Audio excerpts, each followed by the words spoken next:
Hello friends, welcome back to my another video. আজকের ভিডিওটা হচ্ছে আমার ভোট দিতে যাওয়ার ভিডিও। আমার লাইফের ফার্স্ট ভোট হচ্ছে লোকসভা ভোট। তো এবার আমি ভোট দিলাম, তো এটারই কিছু মুহূর্ত তোমাদের সাথে শেয়ার করব। তো এখন আমরা আমাদের যে স্কুল, জিতপুর হাই স্কুল, আমাদের বুথে, তো ওখানে ভোট হয়, তো ওখানে যাচ্ছি আমরা। দেখো আমি কি খুশি গাইজ, আমি কত কথা বলতেছি। আমরা ভোট দিতে যাচ্ছি।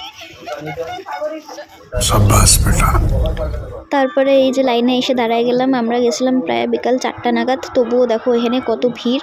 তবে একটা জিনিস মানতে হবে, আমাদের আলিপুরদুয়ারের মতন ভোট কোনোখানে হয় না। আমি অন্তত এখনও অবধি দেখি নেই যে আলিপুরদুয়ারে এই ভোটের দিন কোনো ক্যাচাল ঝগড়া অশান্তি এগুলো কিছু আমি এখনও পর্যন্ত আলিপুরদুয়ারে দেখিনি, বা হাইলাইটও হয় নেই সেরকম কিছু। তো ভোট দিয়ে বেড়ে একটু ফুচকা টুচকা খাইলাম, খাইয়ে দিয়ে ক্যালটেতে বাড়ি চলে আসলাম। তো আজকের ব্লগটা এতটুকুনি। যদি ভালো লাগে থাকে লাইক শেয়ার সাবস্ক্রাইব করে দিও, আর নেক্সট টাইম আরও ভালো ভিডিও করার চেষ্টা করবো। টাটা।